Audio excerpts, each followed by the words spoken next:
हिंदी बोलना पड़ेगा, ठीक तरह से बोलना पड़ेगा। यस। आप तो कहते हैं ना, कमेंट में जाके गाली देते हिंदी ठीक तरह से नहीं बोलता। हाँ यार, हिंदी ठीक तरह से बोलूँगा। ओके, मुझे आता भी है, लेकिन जब वीडियो बनाता है ना तो फट जाता है।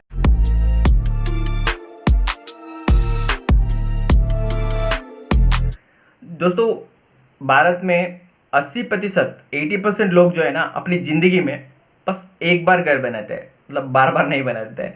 लेकिन प्रॉब्लम क्या है, उसका सपने का घर जब बनता है, लेकिन बाद में पता चलता है कि मतलब यार क्या यार, ये बना दिया वो बना दिया।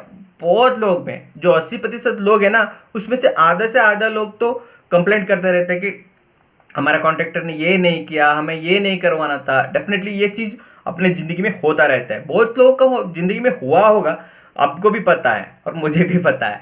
तो इसलिए मैं बहुत चीज़ जानता हूँ, क्योंकि मैं लगभग 11 से 12 साल तक एक कंस्ट्रक्शन कंपनी में काम किया हुआ है। तो मुझे बहुत सारा चीज़ पता है, क्योंकि हम ये बार बार करते रहते हैं, गलती भी करते रहते हैं, तो बाद में हमें समझ आता है कि यार ये नहीं करना था, वो नहीं करना था। जितनी बार भी किया तो भी हमें पता चलता है कि हमने ये गलती कर दिया। तो आज आज मैं आपको पूरा समझा देता हूँ, बहुत सारे टिप्स दे देता हूँ कि आपको लगेगा हाँ यार, ये हमें समझ में आ गया। और हमारा आपका जो सपनों का घर है ना, वो बनाने के वक्त ये गलती ना करे और फिर ना पछताए। ओके दोस्तों, तो चलिए शुरू करते हैं। दोस्तों, मैं आपको पहला टिप्स देना चाहता हूँ। पहला टिप्स ये है, जब भी आप घर बनाने का स्टार्ट करते हैं ना, तो गड्ढा बनाते हैं, जो पिलर बैठता है, जो फाउंडेशन बनाते हैं ना, जो उसका गड्ढा बनाते हैं, 4x4 4x3 जो भी बनाते हैं, उसको कभी कभी क्या होता है पता है, उसको बहुत चौड़ा हो जाता है। मतलब जो बनाने का जो एक्सावेगेटर जेसीबी होता है ना, उसको ठीक तरह से नहीं बनता है। तो कॉन्ट्रैक्टर क्या करता है, तो उसके बीच में ये लकड़ी का या पत्थर का पैकिंग देके उसको सीमेंट से भरा जाता है। लेकिन मैं आपको टिप्स देना चाहता हूं कि ये पैकिंग ज़्यादा से ज़्यादा कम हो, ज़्यादा से ज़्यादा कम नहीं, कम ही हो। मतलब जो सख्त ज़मीन होता है ना, सख्त ज़मीन के नज़दीक ही वो ये होना चाहिए, सीमेंट का कंक्रीट होना चाहिए। अगर हो जाए हो सके तो उसको कंक्रीट से ही भर देना, लेकिन पैकिंग मत देना। मैं मत देना नहीं कहूँगा, क्योंकि बहुत इंजीनियर लोग बोलते हैं कि पैकिंग देना जरूरी है भाई, इतना गैप नहीं छोड़ सकते। डेफिनेटली आप पैकिंग देना, लेकिन गैप ज़्यादा नहीं रहना चाहिए, क्योंकि जब ज़्यादा गैप रहेगा ना तो उसमें मिट्टी भरा जाता है, उसको दमस किया जाता है। लेकिन जब आपका घर पूरा होता है, लेकिन कभी भी धरती, आपके नीचे का धरती थोड़ा सा भी हिला ना, डेफिनेटली हिलता रहता है, बहुत जगह हिलता रहता है, थोड़ा सा भी हिला ना तो आपके घर में एयर क्रैक्स होने लगता है। बहुत लोगों के घर में होता है एक्चुअली, इसका कारण वही है। थोड़ा सा भी हिल गया तो जो पैकिंग हुआ, मिट्टी का पैकिंग देता है ना, वो उसको संभाल नहीं पाता है। इसलिए मैं बोलता हूँ उधर पैकिंग मत देना, थोड़ा कम दीजिए। 1 इंच 2 इंच तो चल जाएगा, लेकिन कहीं कहीं जगह 1 फीट 2 फीट का क्या पैकिंग दे देते हैं, बीच में मिट्टी भर देते हैं। इसलिए ऐसा मत कीजिए। थोड़ा सीमेंट रेत जाए तो जाए, कोई परवाह नहीं, लेकिन वो गैप बहुत कम रहना चाहिए दोस्तों। ये इसमें आपका मुनाफा है। अब दूसरा टिप्स है, एक कॉलम से दूसरा दूसरा कॉलम का गैप कितना रहना चाहिए। नजदीक तो कितना भी रह सकता है, लेकिन गैप कितना होना चाहिए। डेफिनेटली बहुत इंजीनियर लोग हैं जो बोल सकते कितना भी रख सकते हैं, कितना भी दूर रखो, उसका जो बीम है ना उसको इतना मजबूत करके उसको खड़ा कर सकते हैं, डेफिनेटली कर सकते हैं। लेकिन वो चलता है इसमें, मतलब कमर्शियल बिल्डिंग जो रहता है उसको बीच में बहुत जगह चाहिए होता है। लेकिन जो रेसिडेंशियल बनाता है ना, उसमें ध्यान रखना 15 फीट का अंतर हो दूसरे में, एक बीम से एक कॉलम से दूसरा कॉलम तक। इस 15 फीट एक स्टैंडर्ड है। ऑफकोर्स आपको ज़्यादा, अगर ज़्यादा दूर करना पड़ा तो आपका बीम जो बहुत मजबूत करना पड़ेगा, कॉलम को भी मजबूत करना पड़ेगा। लेकिन जो स्टैंडर्ड रहता है, 6 इंचेस का कॉलम बना रहे हैं, लेकिन 6 इंचेस का बीम चल रहा है, तो उसको ज़्यादा मत खींचना। 15 फीट के अंदर ही दूसरा कॉलम आना चाहिए। तो तीसरा टिप्स है सीमेंट के बारे में। जो घर बनाते हैं ना, उसमें जो घर बनाने की जो ईंट रखते हैं और जो फाउंडेशन बनाते हैं और जो बीम्स बनता है, इसमें आप 53 ग्रेड का सीमेंट यूज करना, या पीपीसी भी यूज कर सकते हैं।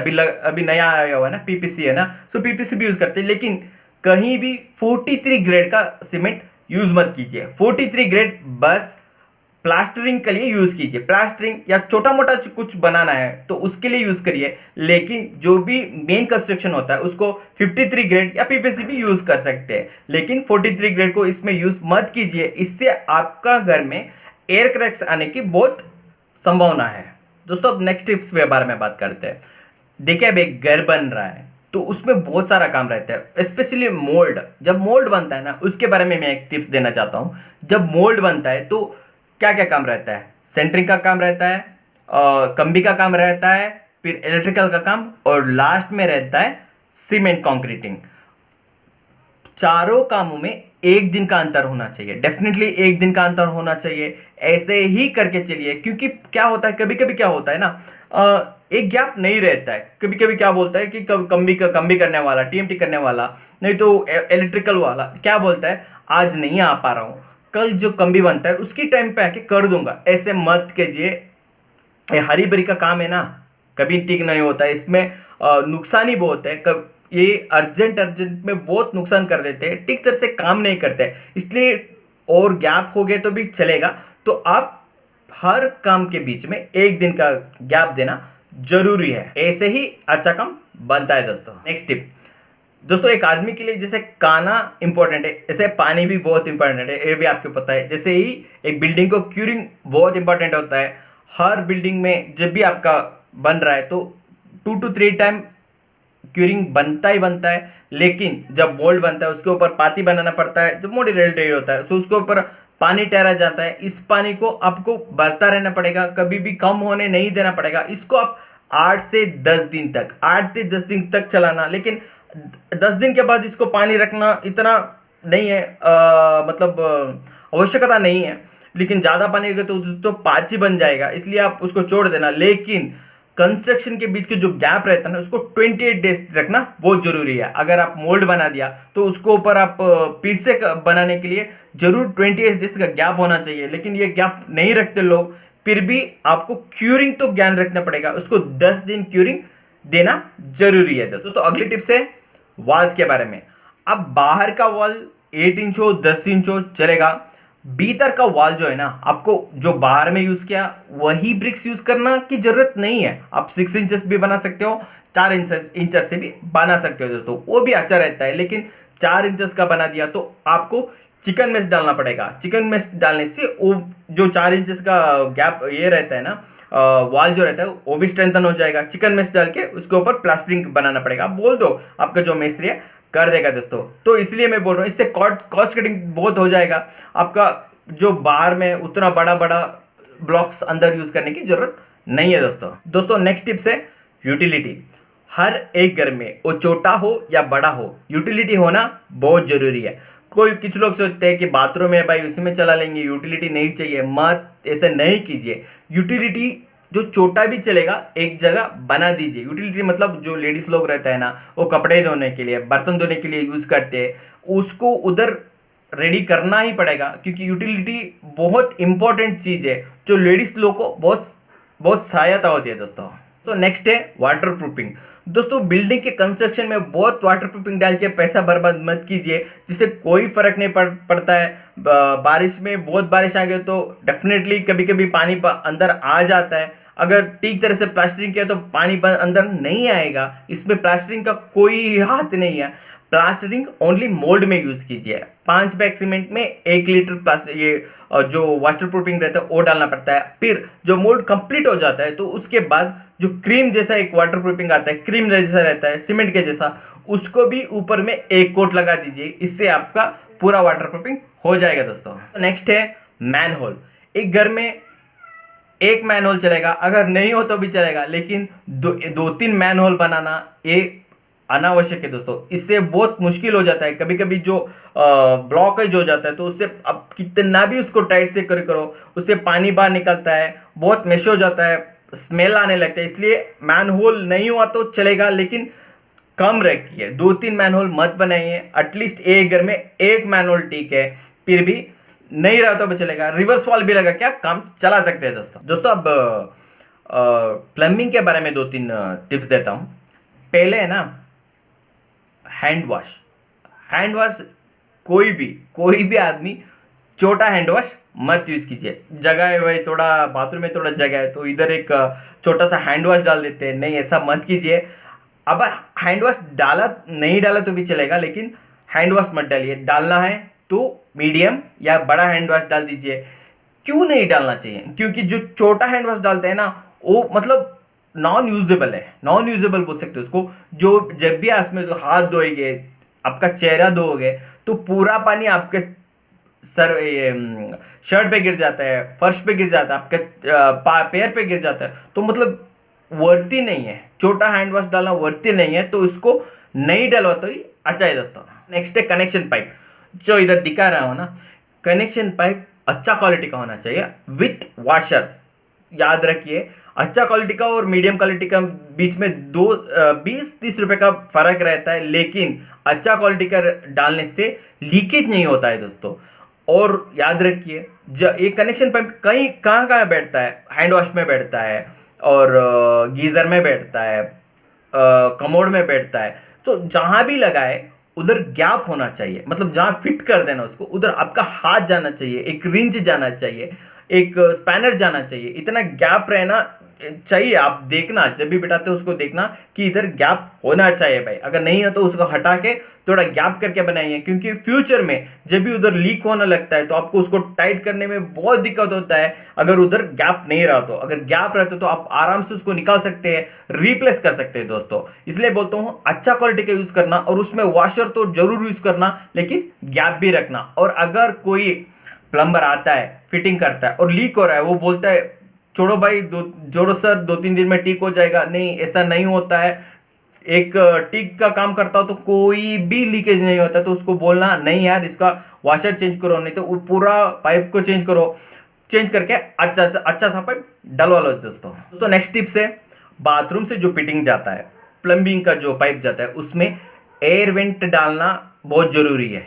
हाँ, एयर वेंट डालना बहुत जरूरी है। बहुत लोग भूल जाते हैं, बहुत कॉन्ट्रैक्टर हो या आप खुद बना रहे हो, एयर वेंट भूल जाते हैं। पता है क्या होता है? इससे स्मेल आने लगता है दोस्तों, पूरा बाथरूम में गंदगी का स्मेल भर जाता है। तो मैं बोलता हूँ एयर वेंट जरूर डलवाइए, जो मैं दिखा रहा हूँ ना उसको जरूर डलवाइए, याद रखिए। तो अगला टिप्स है, जो प्लम्बिंग का पाइप रखते हैं ना, जो भी पाइप हो, उसको बीच में कहीं भी, मतलब एंड में एक क्लोज वॉल रखती है। यस, क्लोज वॉल हर पाइप में रहना चाहिए, गेट वॉल भी बोलते हैं उसको हर जगह में रख दीजिए। इससे पता है क्या होता है, जब भी उसके बाजू में या इधर उधर काम करना पड़ता है तो पूरा ऊपर जाके टंकी का पानी रोकने की जरूरत नहीं है। बीच बीच में क्लोज वॉल रखने से आप उसको क्लोज करके उसका आगे का जो भी फिटिंग में प्रॉब्लम हो गया तो उसको काटना, कुछ भी मॉडिफिकेशन करना कर सकते हैं दोस्तों। ये बहुत अच्छी चीज है दोस्तों। और एक बात है, जो भी फिटिंग्स यूज करते हैं, बेंड हो, लॉन्ग बेंड हो, टी हो, एक्सनिपल हो, कुछ भी हो, उसमें डोर रहना चाहिए। डोर एल्बो, डोर बेंड। सो डोर रखने से बहुत फायदा है दोस्तों। मैं तो कहता हूँ हर फिटिंग्स में डोर रख दो, जो जो जिसमें भी डोर आता है उसमें डोर रख दो दोस्तों।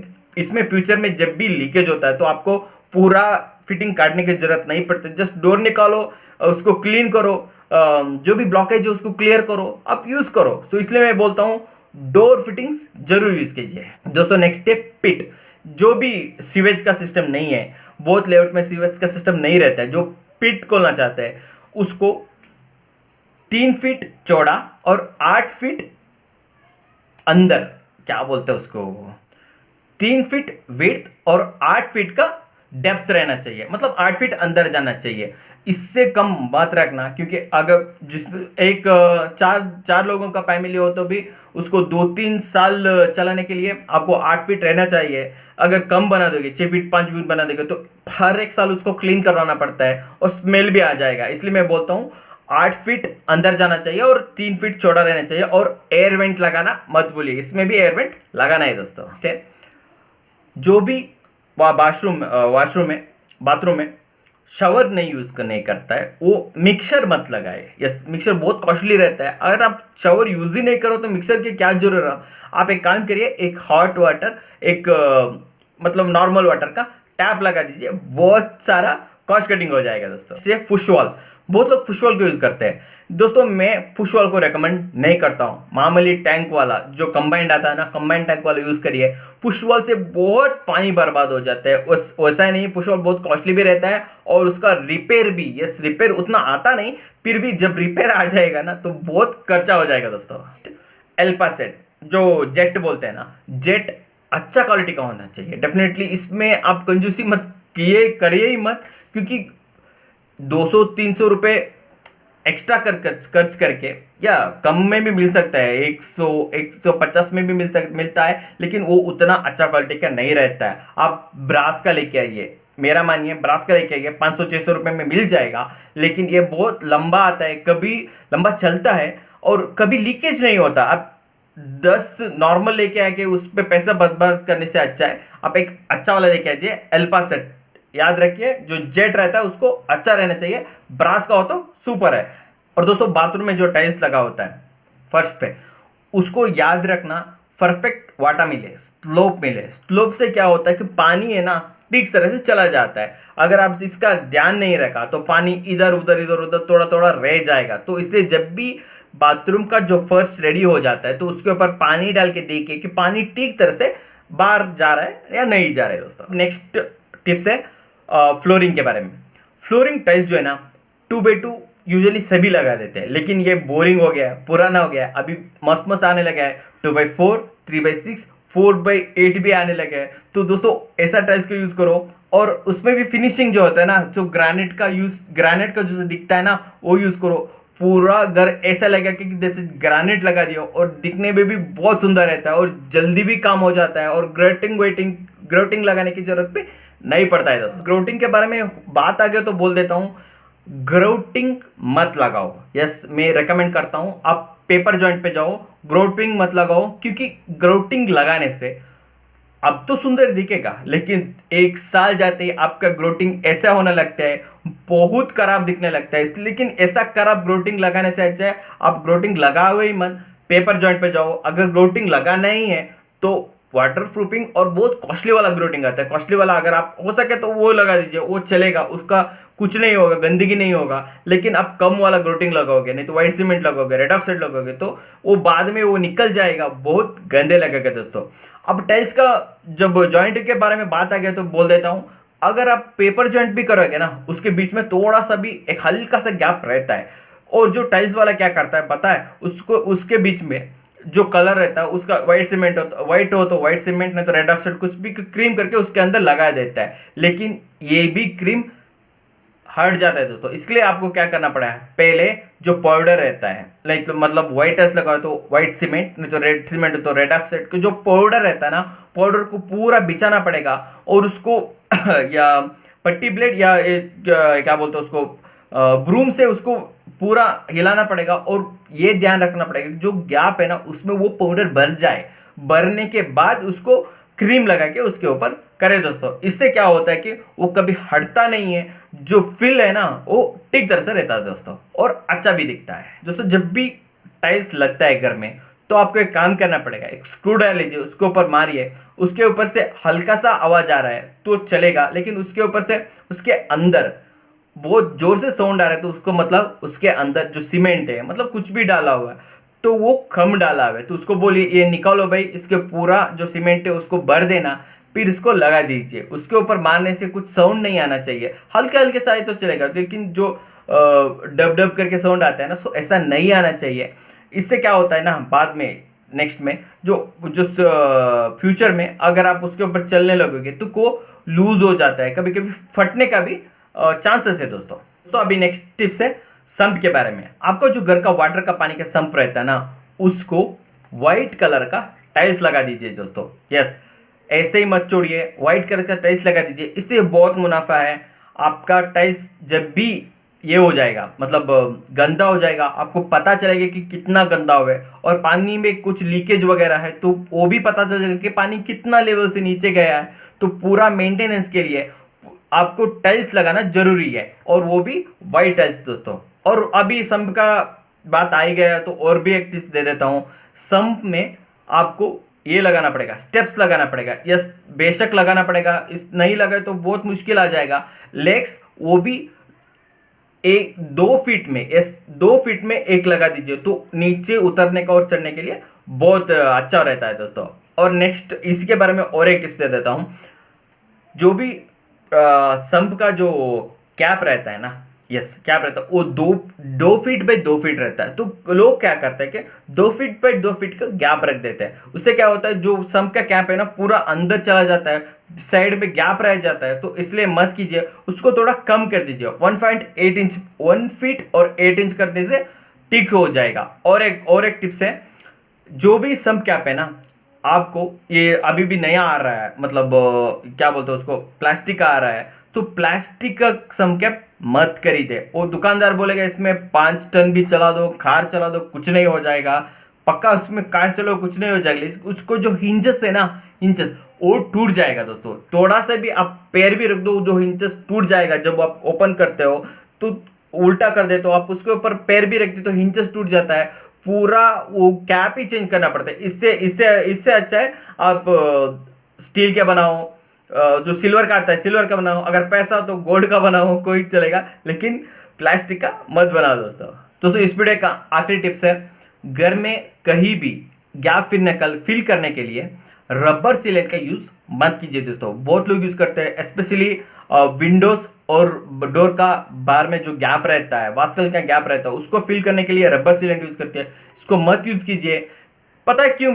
लेकिन जब भी हीट पड़ता है, मतलब जो सूर्य का हीट पड़ता है, तो वो रिप हो जाता है, सभी उकड़ के चला जाता है, बहुत गंदा दिखता है। इसलिए आप उधर का जो कलर है उसका व्हाइट से ऑलमोस्ट व्हाइट सीमेंट लगा दीजिए, नहीं तो जो कलर है उसको कलर मिला के रेड ऑक्साइड कुछ भी लगा सकते हैं दोस्तों। लेकिन जो रबर सीलेंट है उसका यूज मत कीजिए दोस्तों। और दोस्तों ऐसे ही बहुत टिप्स है मेरे पास, अगर आपको चाहिए तो कमेंट में जाके बोलिए कि और टिप्स लाइए, और भी मैं लाता रहता हूँ। अगर आपको अच्छा लगा तो दोस्तों, तो ऐसा वीडियो आपके लिए लाया तो आपको अच्छा लगा तो लाइक कर दीजिए, अच्छा नहीं लगा तो डिसलाइक कीजिए, लेकिन सब्सक्राइब करना जरूरी है दोस्तों। नमस्कार।